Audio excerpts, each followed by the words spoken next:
Assalamualaikum warahmatullahi wabarakatuh. Kami dari kelompok 3B, saya Sinta Ningrum, Saya Sirli Oktaviani. saya Amelka Andena. Di sini kami akan menjelaskan mengenai Ada mata kuliah Biokimia 2 yang diampu oleh Bapak Dr. Andes Made Sukaryawan, MSI, PhD. Adapun tujuannya, yaitu mahasiswa mampu mengkaji implikasi cloning dalam kehidupan sehari-hari. Sebelum kita membahas lebih jauh mengenai cloning gen, terlebih dahulu perlu kita ketahui apa itu mengcloning. Jadi, mengcloning itu berarti membuat salinan yang identik. Cloning DNA melibatkan pemisahan gen tertentu atau segmen DNA dari kromosom dan menggabungkannya ke DNA vektor. Hasilnya merupakan DNA hibrida yang disebut dengan DNA rekombinan. Nah, selanjutnya, DNA rekombinan ini ditransformasi ke dalam sel inang yang tepat, seperti bakteri, virus, atau ragi, dan direplikasi untuk membuat banyak salinan dari gen yang dipilih. Nah, adapun bahan-bahan dasar atau utama yang digunakan dalam proses cloning yaitu fragmen DNA, vektor, sel inang, dan enzim restriksi endonuklease. Prosedur proyek yang dilakukan yang pertama yaitu mencari sumber materi tentang cloning gen, kemudian menjelaskan materi cloning gen, dan terakhir melakukan pengeditan hasil rekaman tentang materi yang telah dijelaskan. Cloning gen dilakukan dalam 5 langkah sebagai berikut. 1. Persiapan DNA sel total. Langkah pertama dalam proses cloning gen adalah persiapan DNA yang diinginkan atau fragmen DNA target. Persiapan DNA target dilakukan dengan mempertimbangkan jenis prosedur pemurnian DNA yang paling sederhana, di mana seluruh komplemen DNA dari sel bakteri diperlukan. Prosedur preparasi DNA total dari kultur sel bakteri dapat dibagi menjadi 4 tahap, yaitu 1. Kultur bakteri ditumbuhkan dan kemudian dipanen. 2. Sel-sel dipecah untuk mendapatkan DNA-nya. 3. Ekstrak sel ini diperlakukan pemurnian untuk menghilangkan semua komponen kecuali DNA. 4. Larutan DNA yang dihasilkan terkonsentrasi. Berikut gambar prosedur preparasi DNA total. 2. Persiapan DNA plasmid. Pemurnian plasmid dari kultur bakteri melibatkan strategi umum yang sama seperti preparasi DNA sel total. Kultur sel yang mengandung plasmid ditumbuhkan dalam medium cair, dipanen, dan ekstrak sel disiapkan. Protein dan RNA dihilangkan dan DNA mungkin terkonsentrasi oleh pengendapan etanol.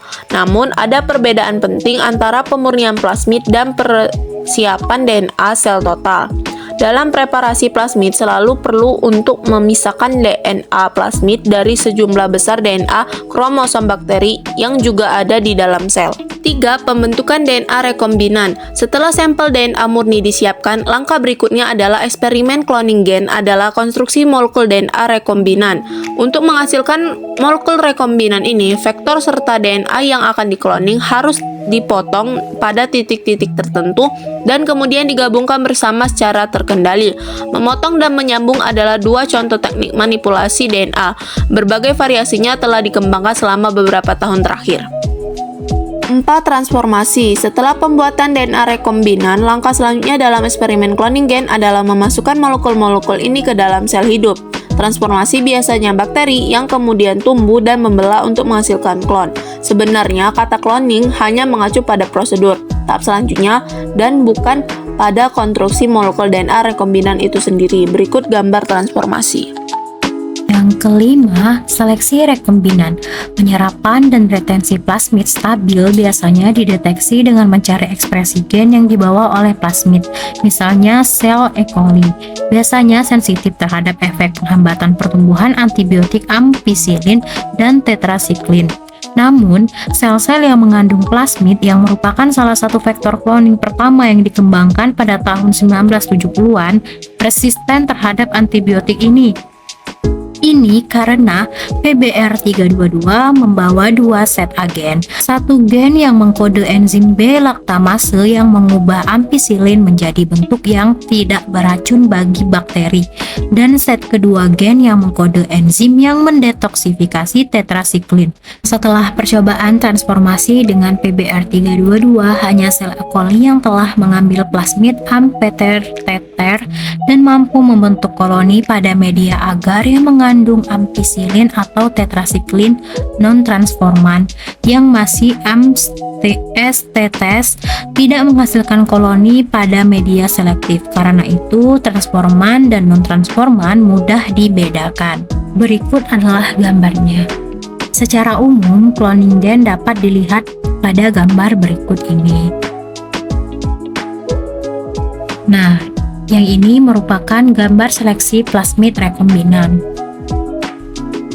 Kesimpulan, mengkloning berarti membuat salinan yang identik. Cloning DNA melibatkan pemisahan gen tertentu atau segmen DNA dari kromosom, menggabungkannya ke DNA vektor.